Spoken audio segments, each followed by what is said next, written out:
Assalamualaikum warahmatullahi wabarakatuh. Halo anak-anakku kelas 3A yang soleh-soleha. Bagaimanakah kabar hari ini? Mudah-mudahan anak-anak semua senantiasa dalam keadaan sehat. Anak-anak, hari ini kita melanjutkan kembali untuk materi tematik tema 5, subtema 3.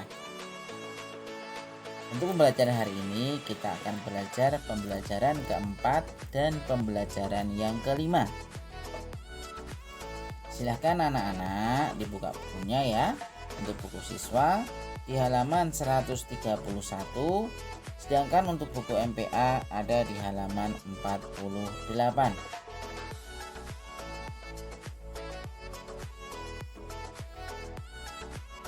Materi yang akan kita pelajari pada hari ini diantaranya: yang pertama, membaca teks tentang perubahan cuaca. Kedua, melengkapi kalimat rumpang. Dan yang ketiga, menyelesaikan penjumlahan pecahan. Sudah siap anak-anak? Mari sebelum kita mulai pembelajaran pada hari ini, kita berdoa terlebih dahulu dengan membaca basmalah. Bismillahirrahmanirrahim. Pembelajaran yang keempat dan yang kelima. Jadi anak-anak, ada beberapa materi yang nanti tidak Pak Hamzah sampaikan ya, karena sudah sama dengan materi sebelumnya. Jadi di sini Pak Hamzah memberikan materi yang belum pernah disampaikan. Ya anak-anak, kita mulai materi yang pertama, yaitu membaca teks perubahan cuaca. Nah, dampak perubahan cuaca. Anak-anak, cuaca adalah suatu fenomena atau perubahan yang terjadi di wilayah tertentu yang menunjukkan adanya perubahan aktivitas alam seperti hujan, panas matahari, atau mendung. Kurun waktu dalam memperkirakan perubahan cuaca ini lebih pendek daripada penentuan iklim. Adanya perbedaan cuaca antara satu tempat dengan tempat lainnya disebabkan oleh perbedaan kelembaban udara serta suhu di tempat tersebut. Hal ini bisa terjadi karena sudut pemanasan matahari di satu tempat dengan tempat lain tidak sama. Perubahan cuaca maupun iklim di bumi dapat berpengaruh pada setiap makhluk hidup yang ada di dalamnya. Akhir-akhir ini cuaca seakan tidak lagi bersahabat dengan manusia. Suhu udara saat siang hari terasa sangat panas dan terik. Bahkan terasa menyengat di kulit. Tetapi pada malam hari suhu udara terasa dingin. Lalu keesokan harinya hujan turun. Seharusnya hujan turun pada bulan Oktober sampai April. Tetapi yang terjadi sekarang apa anak-anak? Ya, hingga saat ini hujan seolah hanya ingin membasahi tanah-tanah yang kering karena panas. Dampak perubahan cuaca yang seperti ini memang dapat langsung dirasakan. Salah satunya adalah sakit kepala, bisa flu, batuk, dan pilek. Perubahan cuaca juga bisa mengubah kebiasaan pola hidup, termasuk ketidakmampuan tidur dan berdampak pada penyakit lainnya. Perubahan cuaca yang sangat ekstrim yang saat ini terjadi anak-anak dapat mengakibatkan tubuh rentan terhadap berbagai penyakit.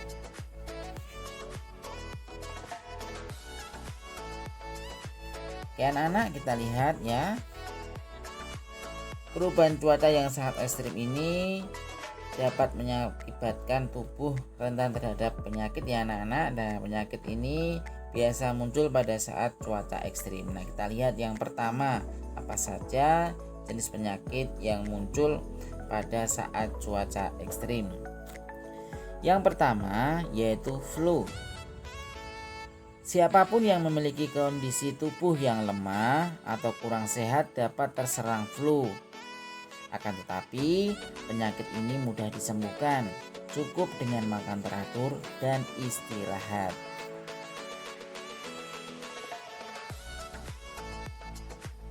Kedua, mimisan. Nah, ini tidak berbahaya ya bila tidak disertai komplikasi penyakit lainnya. Secara tradisional bisa disembuhkan dengan daun sirih, dan secara kedokteran dapat dilakukan dengan cara bagian hidung yang berdarah dibakar dengan alat khusus. Yang ketiga, sesak nafas. Jadi di musim hujan seperti ini ya, dapat menyerang siapa saja. Udara yang sangat dingin dapat menyebabkan saluran pernafasan mengerut ya, dan ini mengganggu pasokan udara ke paru-paru. Yang keempat, saluran pencernaan. Musim hujan seperti ini harus hati-hati mengonsumsi buah-buahan dan sayur-sayuran. Sayur dan buah sebisa mungkin harus higienis ya anak-anak.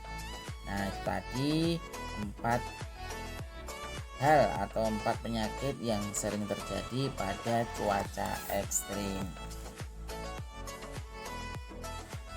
Oke anak-anak, kita lanjutkan materi yang kedua. Bisa anak-anak buka ya di buku siswa, ada di halaman 137 ya. Sudah dibuka ya di halaman 137. Oke, di sini ada kalimat ya anak-anak, percakapan antara Ahmad Wayan. Nah, di sini ada beberapa kalimat yang tidak sempurna ya. Nah, tugas kalian adalah silahkan dilengkapi kalimat tersebut. Nah, ada beberapa kalimat tidak sempurna atau kalimat rumpang, kalian lengkapi ya. Bisa dilihat di dalam tabel sudah tersedia jawabannya ya. Tinggal kalian cocokkan mana yang cocok dengan kalimat rumpang yang ada di dialog antara Ahmad dan Wayan. Ya, sebagai tugas yang pertama, melengkapi kalimat rumpang. Oke, selanjutnya kita lanjutkan untuk materi berikutnya, yaitu di halaman 139 sampai 140. Nah, materi yang ketiga adalah menyelesaikan masalah penjumlahan pecahan. Nah, kemarin sudah Pak Guru jelaskan ya anak, bagaimana kalian menyelesaikan penjumlahan pecahan dengan penyebut yang sama. Nah, hari ini kita coba belajar kembali ya, supaya anak-anak lebih mantap dalam menyelesaikan soal penjumlahan pecahan dengan penyebut yang sama. Nah, disertai dengan soal cerita ya. Nah, kita lihat ya, Wayan dan teman-temannya baru saja selesai berlatih menari. Mereka merasa kelelahan. Mereka pun memutuskan untuk beristirahat. Ketika beristirahat, itulah Rasti datang membawa sebuah pepaya yang sudah matang. Pepaya itu dibelah menjadi 8 bagian yang sama besar. Nah, lagi anak-anak, keseluruh bagian yang dipotong itu adalah penyebut. Nah, yang dimakan oleh Rasti atau Wayan atau Togar itu adalah yang disebut pembilang ya. Sekali lagi jangan terbalik ya anak-anak. Sekali lagi dibaca soal ceritanya ya.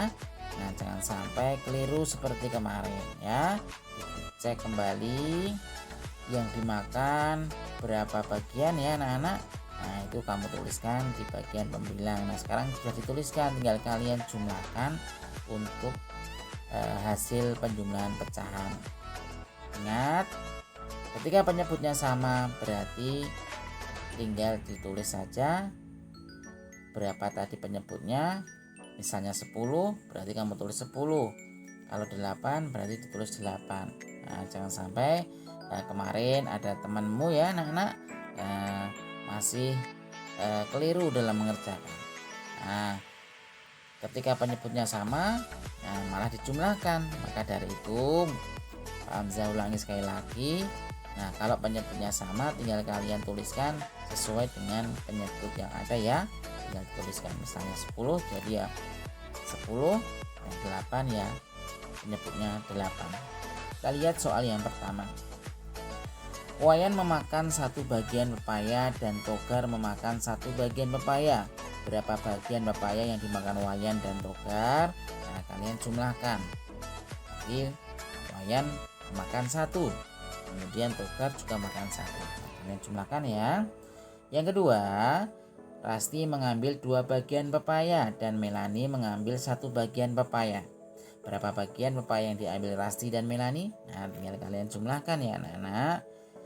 Kemudian soal yang ketiga, berapa bagian yang telah dimakan oleh Wayan, Togar, Rasti, dan Melani berdasarkan hasil penjumlahan nomor 1 dan nomor 2. Nah, setelah kalian nanti sudah menuliskan hasilnya ya, nomor 1 dan 2, kamu tuliskan hasilnya tadi, terus kemudian kalian jumlahkan. Nah, tadi dari hasilnya berapa?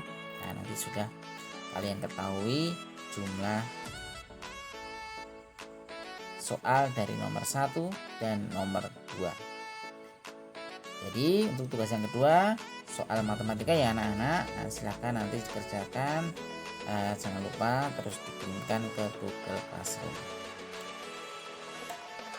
Ya, alhamdulillah anak-anak, untuk materi pada hari ini sudah selesai ya. Sekali lagi untuk tugas setelah selesai kemudian dikirimkan ke Google Classroom. Mari anak-anak kita tutup pertemuan pada hari ini dengan membaca hamdalah alhamdulillahirabbil alamin. Mari kita akhiri dengan membaca hamzah tutup dengan Assalamualaikum warahmatullahi wabarakatuh.